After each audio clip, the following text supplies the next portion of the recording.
Palestinian by Ibrahim Nasrallah. I was silent and nothing came of it. I spoke and nothing came of it. I cursed, I apologized, and nothing came of it. I was busy, I pretended to be busy, and nothing.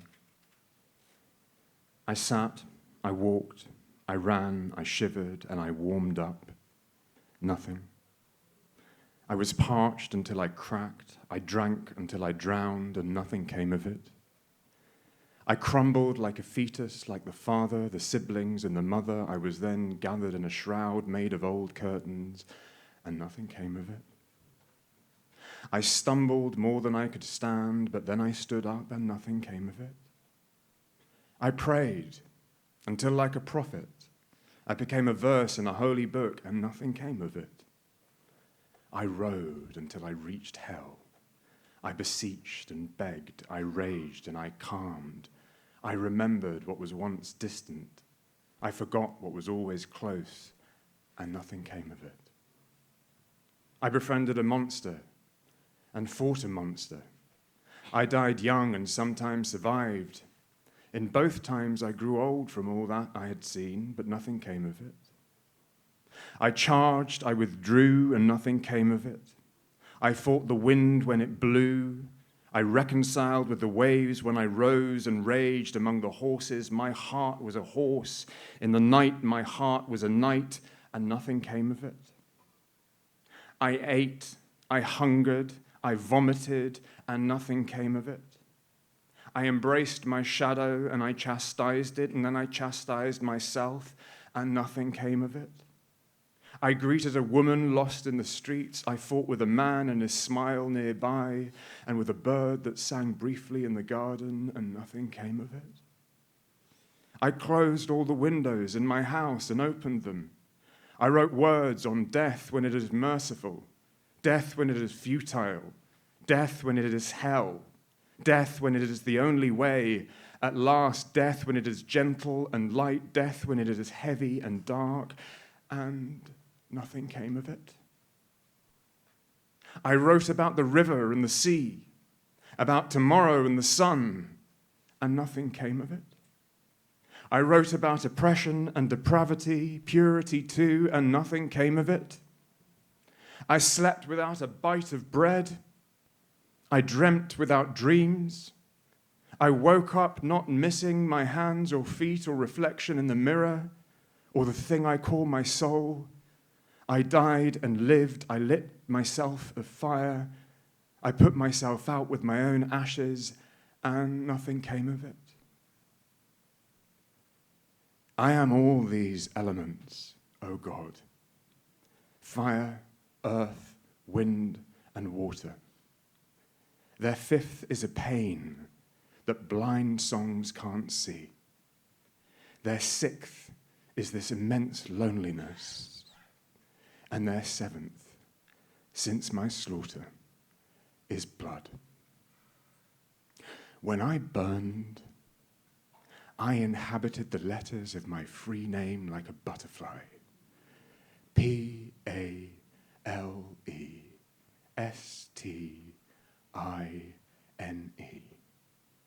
Palestine.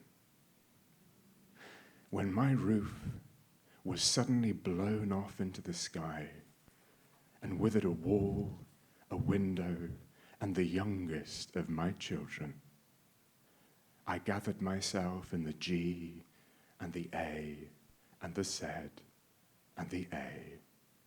I became Gaza. 1,000 warplanes circled and hit me.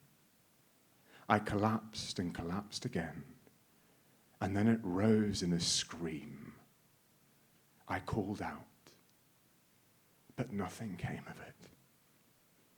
Nothing came of it. Nothing. I lost faith and believed, and lost faith and believed again, and lost faith and believed, and nothing came of it. And the filthy world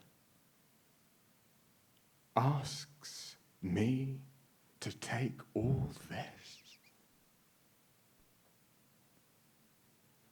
Why? That's translated by Hula Fakhriddin.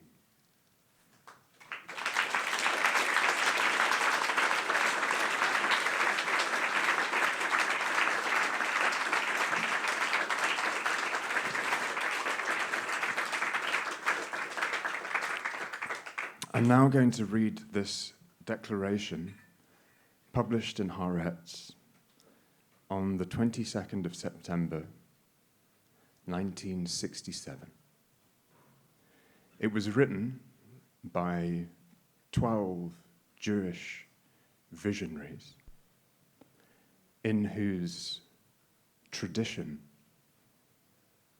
and company and friendship and allyship and solidarity I feel I am in tonight. They took out a full page in Haaretz, in Hebrew, and wrote what in Hebrew are these 52 words from 1967. Our right to defend ourselves from extermination does not give us the right to oppress others. Occupation entails foreign rule. Foreign rule entails resistance. Resistance entails repression. Repression entails terror and counter-terror. The victims of terror are mostly innocent people. Holding on to the occupied territories will turn us into a nation of murderers and murder victims. Let us get out of the occupied territories immediately.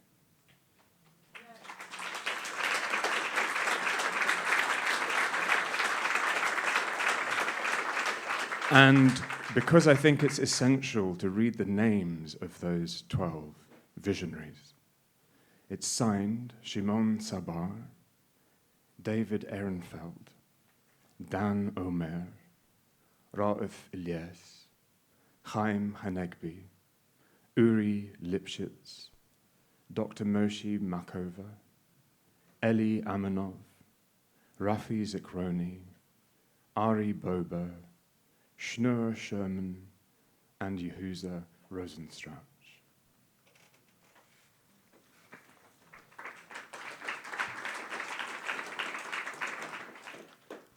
This is a poem that I wrote.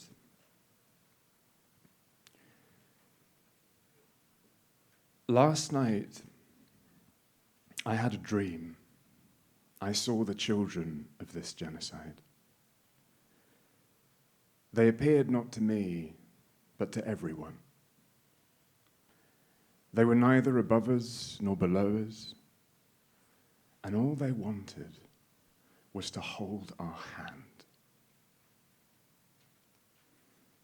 There were those of us who let our hands be held, and there were those of us who wouldn't. Somehow they all had dared to hope that anyone would take that hand, as any child would, yearning for safety. But orphaned in death, they had been abandoned once again by the living who haunt this world, some part of them already dead or deadened. And the surprise in those children's eyes was searing. A look that contained legacies. For they had spoken to the children of the Herero and Nama of Namibia, to the children of the Armenians. They had spoken to the children of Srebrenica, Rwanda, and Cambodia, and they had spoken to the children of the Holocaust, all of whom had told them that never again is now and always, even when it fails the living. Which is why, with each genocide, and this one in Palestine, they held out their hand to each other in the hope that someday they would reach the living who had chosen to die a different death. For in that hand that is always reaching out, the hand of the children of genocide, is life, is freedom, is justice. Surely you see that shimmering.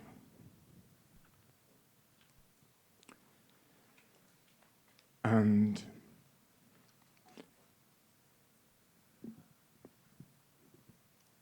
the future appears in the most peculiar of places. I want to thank Mahmoud for holding this space and creating this space for us. Rachel, as you were speaking, I was immediately, it made immediately clear to me that in the temporary closing of the Educational Bookshop, a space in which to gather was the creation of a space in which to gather.